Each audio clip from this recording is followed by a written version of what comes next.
मी समिधा गोरे, साधना फाउंडेशनतर्फे चला मतदान करूया, लोकशाही जगवूया या विषयासाठी आज आम्ही सगळे एकत्र आलो आहोत. आणि लोकांमध्ये इथे शिक्षित जी आपली सगळे डॉक्टर्स मंडळी आली आहेत, डॉक्टर्स आहेत, इथे साहित्यिक आहेत, तर ही जी सगळी मंडळी आली आहेत, तर त्यांच्याबरोबर लोकशाही जगवूया ह्या विषयावरती मला त्यांच्याशी संवाद करायचा होता मनाचा. आणि त्यासाठी खूप चांगला उत्स्फूर्त परिसर मिळाला. आणि याच्यामध्ये आमची इच्छा हेच आहे की जे लोक मतदान करायला तयार नाहीत, तर त्यांनाही आपण समजून मतदानासाठी जागे करूया, हे आमचा उद्देश होता. मुळात ही परंपरा दिघेसाहेब असल्यापासूनचीच आहे. दिघेसाहेब असतेवेळीच आम्ही संवाद मनाचा असा कार्यक्रम या सगळ्या ठाणे शहरातल्या विविध क्षेत्रामध्ये काम करणाऱ्या मंडळींना एकत्र घेऊन हा वर्षातनं एकदा होणारा कार्यक्रम होता. निमित्त झालं हे या निवडणुकीमुळे.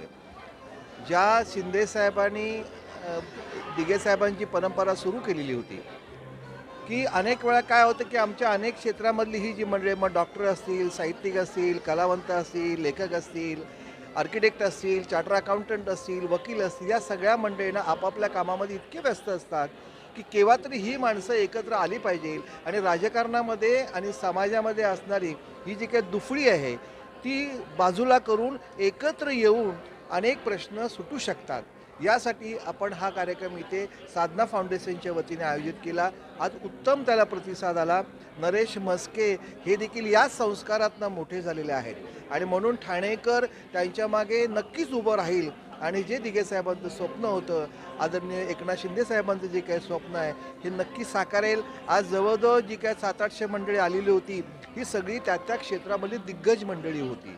ही सगळी मंडळी आपापल्या क्षेत्रामधून नावारूपाला आलेली मंडळी होती आणि या सगळ्या मंडळीने एकजुटीने शिंदेसाहेबांच्या मागे उभं राहायचं ठरवलेलं आहे. आदरणीय देशाचे पंतप्रधान मोदी साहेबांच्या मागे उभं राहायचं शेवटी एक विचार महत्त्वाचा असतो आणि हा विचार घेऊन ही निवडणूक होते आहे. आणि या निवडणुकीमध्ये आदरणीय आमच्या मुख्यमंत्री एकनाथ शिंदे साहेबांना नक्की यश मिळेल ही खात्री आज मी ते व्यक्त करतो. आजचा हा प्रोग्राम अरेंज केला होता प्रदीप ढवळनी आणि तो अतिशय उत्तम प्रकारे पार पडला. कुणाला फारसं सांगावंच लागलं नाही की आनंद दिघेंची प्रथा पुढे चालत ठेवण्यासाठी नरेश म्हस्केसारखाच माणूस पाहिजे याच्याबद्दल वादच नाही. आनंद दिघेंचे जे चेले एकनाथ शिंदे ते प्रति आनंद दिघे आहेत सध्या. आणि आज आम्हाला खूप आनंद आहे की ते आपले चीफ मिनिस्टर आहेत आणि त्यांचे हात बळकट करण्यासाठी नरेश म्हस्के साहेबांना निवडून आणणं सगळ्यांचं कर्तव्य आहे.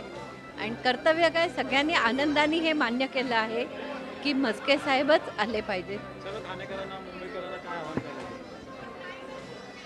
जर मुलांचं भलं व्हायचं असेल ठाण्यातल्या, तर म्हस्केसारखाच माणूस पाहिजे. एकनाथ शिंदेच परत आले पाहिजे चीफ मिनिस्टर म्हणून आणि म्हस्के साहेबांनी त्यांचे हात बळकट करण्यासाठी मदत केली पाहिजे, एवढंच सांगेन. त्याचबरोबर एज्युकेशनल इन्स्टिट्यूट्स आहेत, त्यांनाही त्यांच्यामुळे फायदा होण्यासारखा आहे. काही काही नवीन गोष्टी ठाण्यात आणायच्या आहेत, त्या यांच्याचमुळे येतील अशी खात्री आहे. हां, तेच सांगितलं ना की आज ठाण्यामध्ये एका मोठ्या स्टेडियमची गरज आहे, ती हेच लोक भरून काढतील. आज ठाण्यामध्ये एकच मेडिकल कॉलेज आहे, एक इंजिनिअरिंग कॉलेज आहे, त्याचबरोबर फिजिओथेरपीचे वगैरे कॉलेजची आवश्यकता आहे. जर हे सगळे कॉलेजेस इथे आले, पॅरामेडिकल कॉलेजेस वगैरे, तर आज ठाण्याच्या बाहेर ठाण्यातल्या मुलांना जावं नाही लागणार आणि प्रवासाचा ताण त्यांना सहन करावा लागणार नाही.